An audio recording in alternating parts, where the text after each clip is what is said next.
Hello, सुप्रभात बच्चों। आज हम पढ़ेंगे कक्षा 7 की हिंदी वसंत भाग 2 से पाठ 7 पापा खो गए। आइए जानते हैं कि किसके पापा खो गए। देखिए बच्चों, ये एक नाटक है और इसमें जो पात्र हैं, जो जितने भी इसमें जो एक्टिंग कर रहे हैं, इसमें जितने भी पात्र हैं वो सब कौन है? निर्जीव हैं, निर्जीव वस्तुएं हैं। और एक सजीव है और बाकी 1-2 सजीव हैं और बाकी निर्जीव वस्तु हैं। इसमें उनकी ममता, दया, करुणा के बारे में बताया गया है। बिजली का खंभा है, पेड़ है, लेटर बॉक्स है, कौवा है, नाचने वाली लड़की है जिसका पोस्टर बना है। पोस्टर में जो लड़की बनी रहती है वो उसका नृत्य करने वाला पोज उसको दिया गया है, और एक आदमी है। आइए पढ़ते हैं आगे। सड़क, मतलब एक सड़क है, रात का समय है, समुद्र के सामने फुटपाथ, वहीं पर एक बिजली का खंभा, एक पेड़, एक लेटर बॉक्स, दूसरी ओर धीमे प्रकाश में एक सिनेमा का पोस्टर। जैसा कि ऊपर हमने बताया कि नाचने वाली लड़की, ये उसी का पोस्टर है।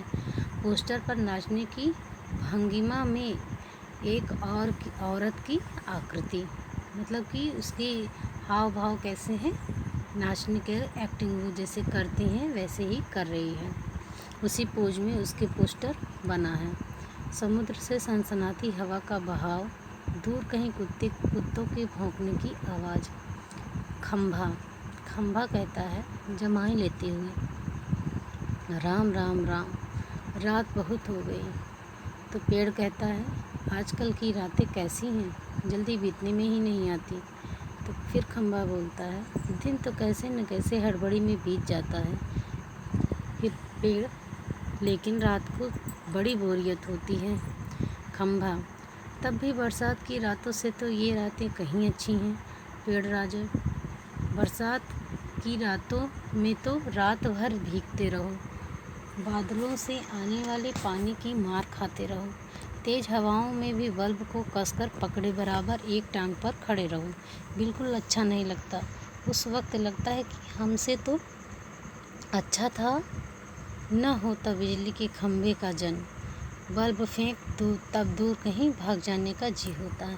मतलब कि ये अपने जीवन से ऊब गए हैं, जो एक लगातार खड़े हैं एक टांग पर, और बारिश में, बरसात में और गर्मी सर्दी सभी मौसम में वो एक ही जगह रहता है और अपने कार्य को क्रियान्वित करता है। लेकिन वो इस काम से अब जो है बहुत बोर हो गया है, ऊब गया है। तो उसी के बारे में पेड़ से चर्चा कर रहा है। फिर वो पेड़ कहता है मुझ पर भी एक रात आसमान से गड़गड़ाती बिजली आकर पड़ी थी। अरे बाप रे बाप, वो बिजली थी या आफत, याद आते ही अब भी दिल धक धक करने लगता है। और बिजली जहाँ गिरी थी वहाँ खड्डा कितना गहरा पड़ गया था। खंभे राजा, खंभे महाराज, अब जब कभी बारिश होती है तो मुझे उस रात की याद हो आती है, अंग थर थर काँपने लगते हैं। बारिश के मौसम में, क्योंकि बिजली, जब बहुत तेज़ बारिश होती है तो बिजली चमकती है, कड़कती है, और वो एक बार की घटना है कि वो आसमान में बिजली जब कड़की बारिश के मौसम में, तो वो पेड़ के पास उसके जाके गिर गई, और उस घटना से वो उसका दिल दहल उठा, वो जो है डर गया। तो उसी बात की यहाँ पे चर्चा कर रहे हैं। फिर खंभा कहता है मेरी तबीयत ही लोहे की है, क्योंकि खंभा तो लोहे का बना रहता है, इसलिए वो कह रहा है कि मेरी तो तबीयत ही लोहे की है, जो मैं बीमार नहीं पड़ता। निर्जीव वस्तु हैं तो उनको बीमारी थोड़ी होती है। तो लेकिन उसी के बारे में ये बता रहे हैं, वरना कोई भी इस तरह बारिश ठंडी धूप में खड़ा रहे तो ज़रूर बीमार पड़ जाएगा। इंसान अगर इस तरह काम करे, लगातार काम करता रहे, तो वो बीमार हो सकता है। गर्मी सर्दी बरसात एक ही जगह रहता है, लेकिन क्योंकि खंभा निर्जीव है इसलिए वो बीमार नहीं होता। धूप में कितने दिन बीत गए, कितनी रातें, लेकिन मैं बराबर इसी तरह खड़ा हूँ, लंबी ठंडी सांस छोड़कर। छः, चुंगी के या नौकरी भी कोई नौकरी है। फिर पेड़ कहता है अब अपने पत्तों का कोट पहनकर मुझे सर्दी बारिश धूप में उतनी तकलीफ़ नहीं होती, तो भी तुमसे बहुत पहले का खड़ा हूँ मैं यहाँ। यही मेरा जन्म हुआ, इसी जगह। तब सब कुछ कितना अलग था। यहाँ यहाँ वहाँ के वे सब ऊंचे ऊंचे घर नहीं थे तब सड़क भी नहीं थी। वह सिनेमा का बड़ा सा पोस्टर और उसमें नाचने वाली औरत भी तब नहीं थी। सिर्फ जहाँ सामने का यह समुद्र था। बहुत अकेलापन महसूस होता था। तुम्हें जब यहाँ लाकर खड़ा किया गया तो सोचा चलो कोई साथी मिला, इतना ही सही। लेकिन वो भी कहाँ।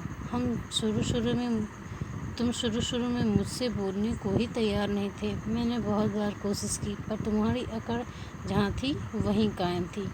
बाद में मैंने भी सोच लिया, इसकी नाक इतनी ऊंची है तो रहने दो। मैंने कभी आवाज़ नहीं लगाई। हाँ, अपना भी स्वभाव जरा ऐसा ही है।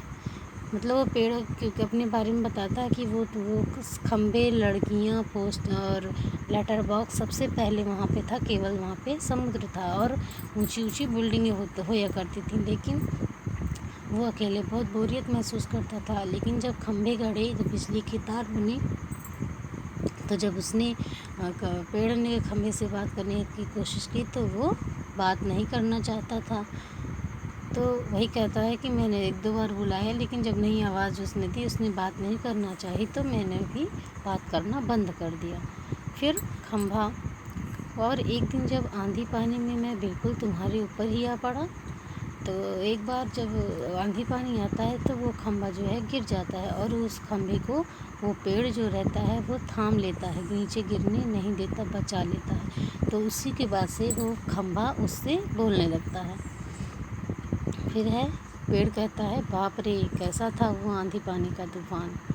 अब खंभा, तुम खड़े थे इसीलिए मैं कुछ संभल गया। हाँ, तुमने मुझे अपने ऊपर झेल लिया, वो अच्छा हुआ। चाहे तुम खुद काफ़ी जख्मी हो गए बाद में, मेरा गुरूर भी झड़ गया, अपनी दोस्ती हो गई। मतलब खंभा कह रहा है मेरा गुरूर भी झड़ गया, मतलब कि उसका घमंड चूर हो गया।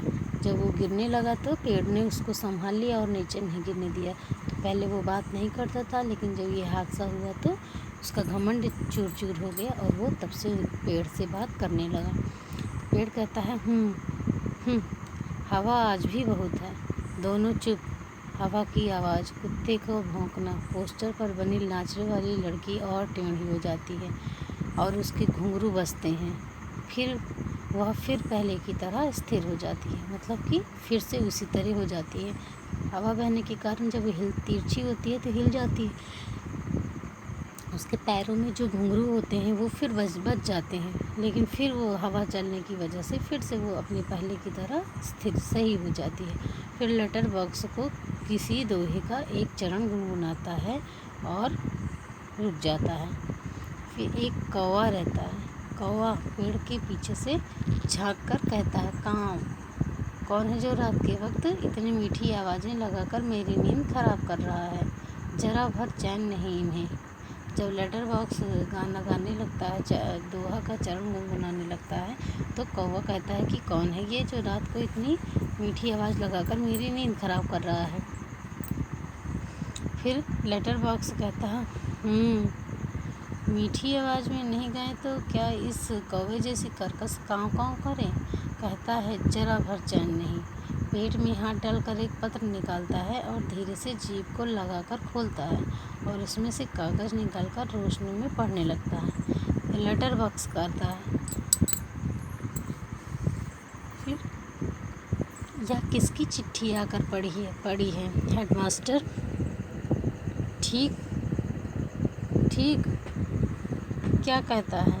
श्री युद्ध गोविंद राव जी, आपका लड़का परिचित पढ़ाई में काफ़ी कमज़ोर है। क्लास में उसका ध्यान पढ़ाई में बिल्कुल नहीं रहता।